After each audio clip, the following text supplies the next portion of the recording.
Hey, it's Andrew here. Welcome back to my channel. Today we're going to talk about SNAP benefits. And President Biden just announced an increase that will be up to $1,768 per year, depending on the size of your household. So let's discuss the details in this video. But before we do, don't forget to like this video and subscribe. I also have a second channel, so if you could do me a huge favor, click on the link that's in the description of this video. Go ahead and subscribe to my second channel. I'm going to be giving away a stimulus check on that channel just as a thank you for supporting my work. Okay guys, so recently we've actually had some bad news regarding stimulus. The unemployment stimulus is about to end on Labor Day, and it looks like that's not going to be extended. The eviction moratorium has officially ended as well. And although Democrats continue to work on the next stimulus package, the American Family Stimulus Plan, nothing is yet set in stone. We could get a fourth round of stimulus checks. We could get monthly adult stimulus checks. We could even get monthly stimulus checks for Social Security benefits. But all of that is still up in the air. Now, what has been officially approved is the Biden administration has officially confirmed they are increasing food stamp benefits, which is going to be the largest permanent increase in history. Now, we're going to discuss the details, exactly how much the increase is and how these changes came about. But first, let's circle back to exactly how this started. Now, the stimulus package we had way back in December of 2020 allowed for a temporary increase in the maximum SNAP benefit of 15%. Then in March, the American Rescue Plan extended this boost through September of 2021. Now, this increase amounted to about $28 per person per month for all participating households, or just over $100 per month for a family of four. Now, this is the previous increase, which was 15%. Now, the White House has announced an increase of over 25%. Now, this previous increase, the 15% adjustment, was previously scheduled to end in June, before the economy was likely to recover and while food insecurity would likely still be high. Now, the White House and the Congressional Budget Office estimated that extending it from June until September cost about $3.5 billion, but would help millions of Americans put food on the table. Increasing the maximum benefit of SNAP by 15% supported those who needed it the most, as well as actually helping stimulate the economy. Now, these last 18 months, we've had so many different stimulus programs, from stimulus checks, unemployment boosts, eviction moratoriums, rental assistance money. But one of the things that actually helps stimulate the economy the most is increasing SNAP benefits. And it's been proven that SNAP is one of the most effective mechanisms both at helping those who need it the most, as well as stimulating the economy. For example, during the 2009 economic crisis, a similar SNAP benefit increase was included in the 2009 Recovery Act. And experts estimate that not only did this help millions of people put food on the table, that every dollar that was spent to increase SNAP benefits actually increased gross domestic product by $1.50 during the recession of 2009. So bottom line here, folks, increasing SNAP benefits not only helps people who need the help the most, but it also stimulates the economy, which is part of the purpose of all of these plans, which in the end ends up benefiting everybody. Now, President Biden has announced that that increase was simply not enough. And now he's doing an even larger increase of over 25%, which for a family of four would add up to $1,768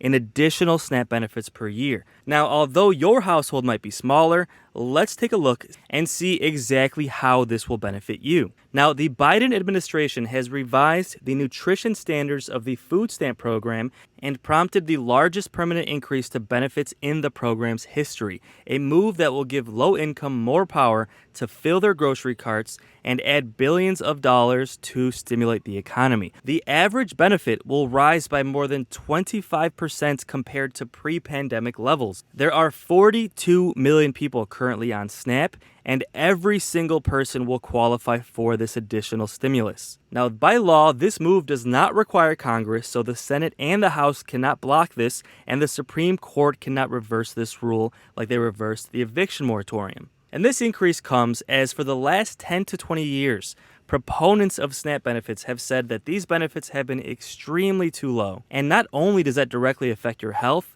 but research has also linked that food shortages can cause poor performance in school for children, which contributes to the vicious cycle of poverty. Now, under this new rule, the average monthly benefit for a single person will rise by $36 per month. Now, for a family of 4, this is $144 in additional SNAP benefits, which adds up to $1,728 per year. Now, if you're single, this adds up to $432 per year. And if you're a married couple with no kids, this adds up to $868 per year in additional benefits. So this is really, really good news for millions of Americans who truly need this help. Now, in order to justify this increase in benefits, the White House had to make sure that the Agriculture Department actually increased their estimates for cost of groceries. The main categories here are vegetables, fruit, grains, dairy, protein, and then miscellaneous, which generally includes things like candy, snacks, and coffee.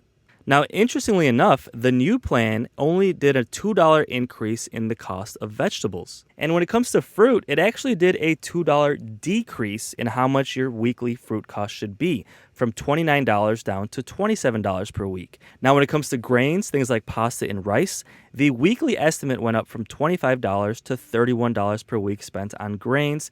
Dairy went up from $22 to $28, miscellaneous went up from $10 to $14, and the largest increase out of all of the categories was protein, going up from $29 per week to $47 per week. So when you look at the chart, the majority of this increase in benefits is actually from the cost of protein going up. And for a family of 4, the average weekly benefit is going to go up from $159 per week to $193 per week, which is a $34 per week increase, adding up to $136 per month. And again, $1,768 per year in additional SNAP benefits for a family of 4. So this is how Congress thinks you should be spending your money weekly on groceries. The majority of it should go towards protein and vegetables. $47 for protein, which includes meat, poultry, eggs, seafood, and nuts. And about the same amount, $46 for vegetables. Then dairy, grains, and fruit all are about $28 to $30 per week, leaving you with about $14 to buy coffee, candy, soda, and other things you consider snacks. Now, for a family of 4, this adds up to $193 per week. And guys, let me know in the comments, do you agree with this chart? Do you think it's accurate? And do you think $193 per week is enough to feed a family of 4? Now, although this is a really, really good increase and a really good step in the right direction, unfortunately, it's still not enough. But again, we are heading in the right direction, and this increase is going to go a long way to help millions of Americans put food on the table. Another really important topic I want to bring up is there are a lot of people who actually qualify for SNAP who don't even realize that they would. Now, most of you are familiar with the fact that there are income limits. You can only make a certain amount of money per household, depending on the size of your household, to still qualify for SNAP. When it comes to seniors and those who are retired, a lot of people don't realize that you actually have a lot of deductions, and SNAP will actually use these deductions to lower your income, meaning you could qualify for SNAP when you previously thought you wouldn't, or you can qualify for more SNAP benefits than you thought you would to begin with. Most of these deductions are specifically for seniors, and when it comes to SNAP, in order to be qualified as a senior,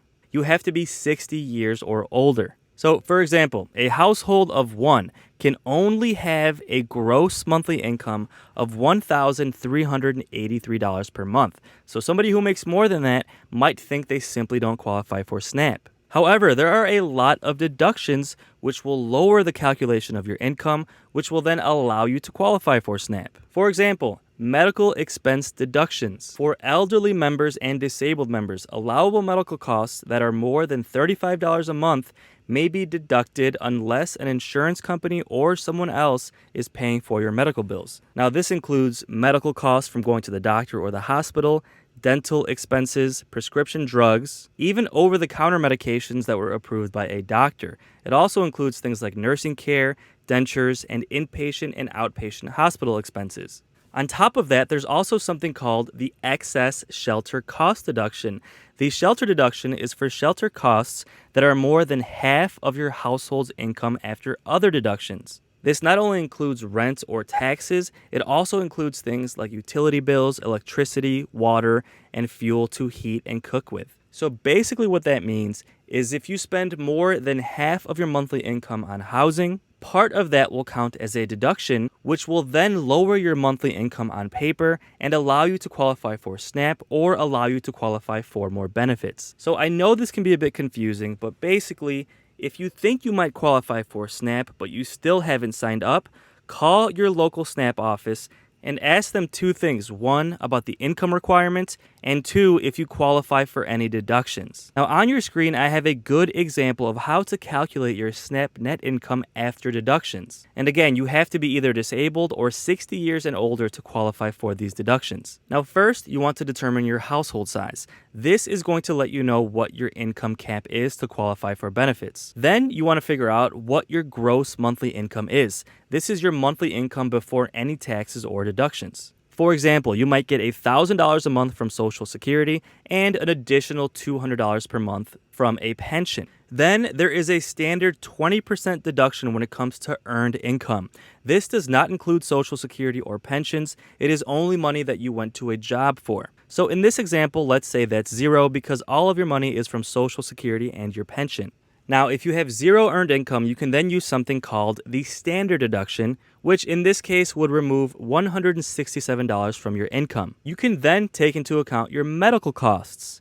So anything over $35 per month, as long as you're elderly or disabled, will count as a deduction. So in this example, let's say you spend $300 per month in medical expenses. That would then lower your monthly income on paper from $1,033 per month to $733. Now you want to determine, do you spend more than half of your monthly income on rent? And you do this after you've done every other deduction. So this isn't half of your gross income, it's half of your income after every other deduction we just spoke about. So essentially, we've reduced your income to $733 per month using the other deductions. Now you're going to cut that in half and determine whether or not you spend more or less than this on rent. So in this example, we divide $733 by 2.